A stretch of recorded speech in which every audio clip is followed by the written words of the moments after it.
kita menghadirkan sholat dan zikir dalam kehidupan.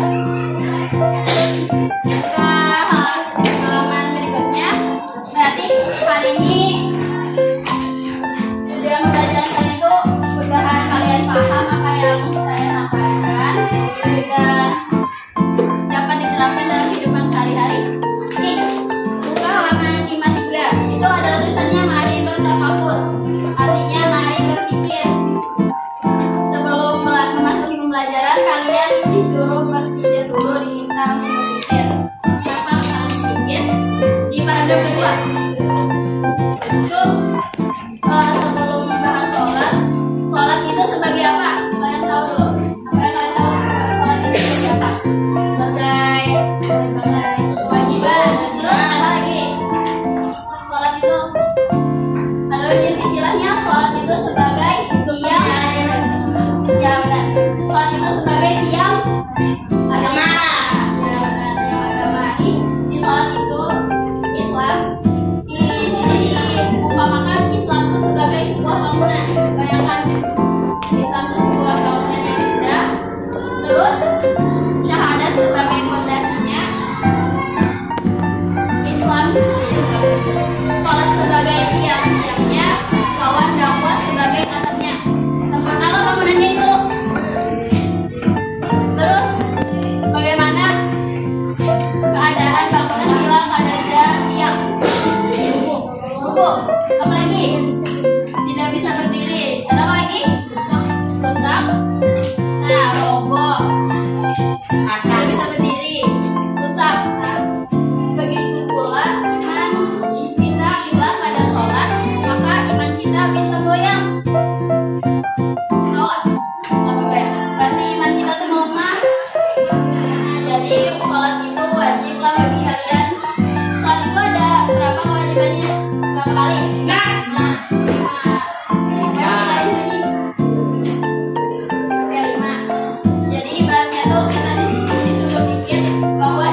kitab, Al-Quran yang telah diwahyukan kepadamu, yang diwahyukan kepada Nabi Muhammad, dan laksanakan sholat. Sungguhnya sholat itu mencegah dari perbuatan keji, munkar, dan ketahuilah mengingat Allah Subhanahu Wa Taala itu melalui sholat itu lebih besar keutamanya daripada ibadah lain. Allah mengetahui apa yang kita kerjakan. Nah, dari dalil nakli ini, dalil Al-Quran dijelaskan bahwa diketahui mengingat Allah itu bisa melalui sholat. Dengan mengingat Allah kita terhindar dari perbuatan keji dan munkar. Nah, terus dalam hadis Rasulullah SAW bersabda,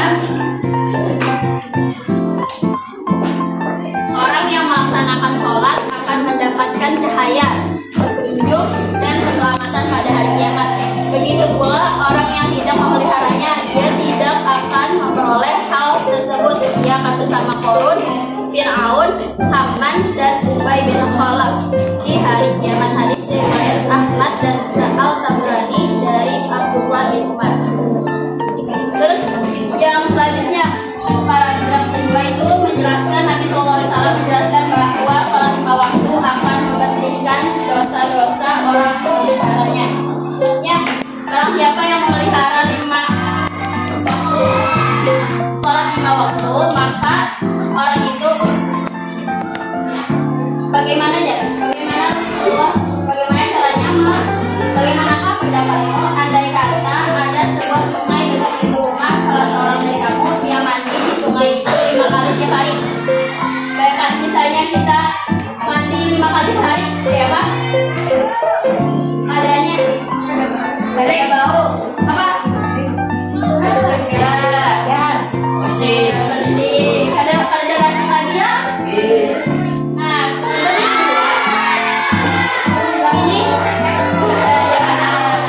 ada misalnya di setiap kali nih, yang umpamanya ini sungai di depan rumah gelap, umpamanya setiap pintu rumah salah seorang dari kamu yang mandi di sungai itu 5 kali tiap hari.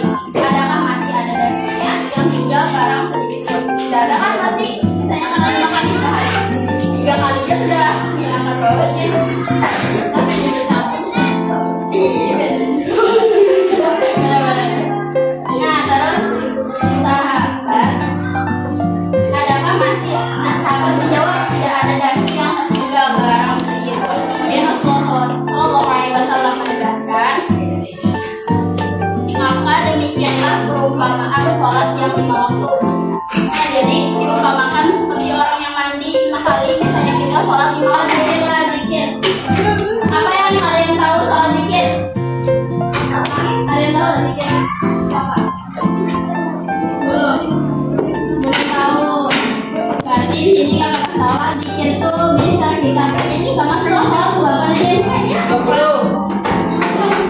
Astagfirullahaladzim, astagfirullahaladzim, itu termasuk zikir. Astagfirullah. Nah, benar. Astagfirullah itu termasuk zikir secara perbuatan. Astagfirullah.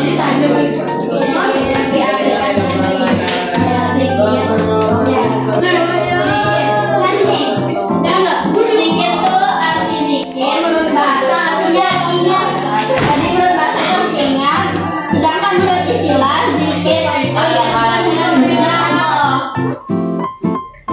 Bagaimana hadis dalam firman Allah Subhanahu Wa Taala dalam surah Al-Ahzab ayat 41.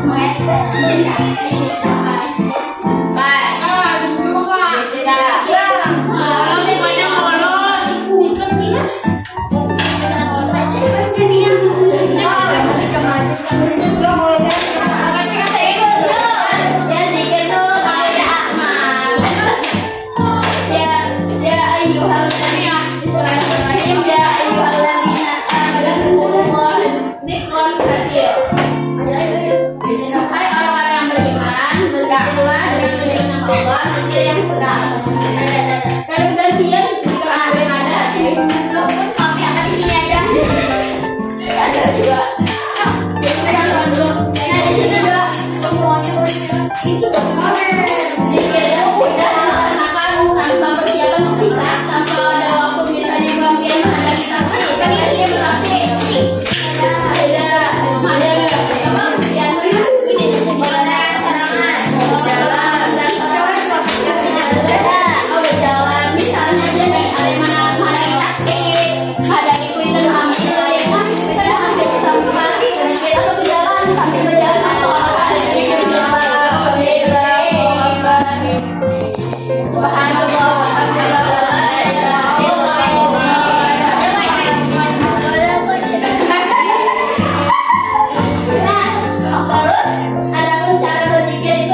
Pelengor.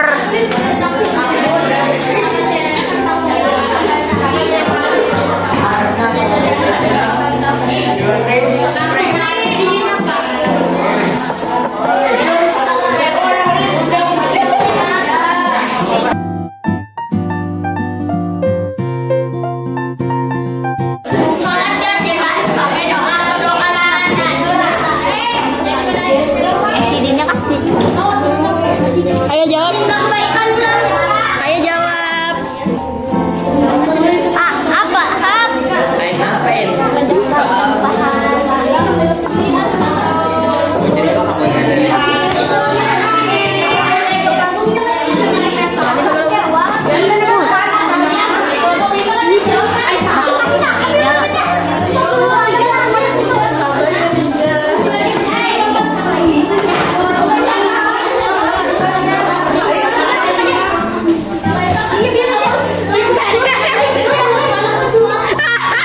Ilham tersorot sangat banyak.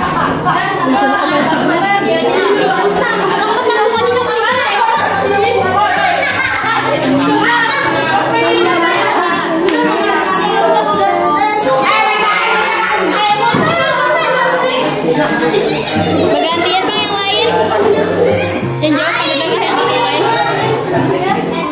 Berarti kan otomatis jangan video ini. Langsung aja. Komputer lah.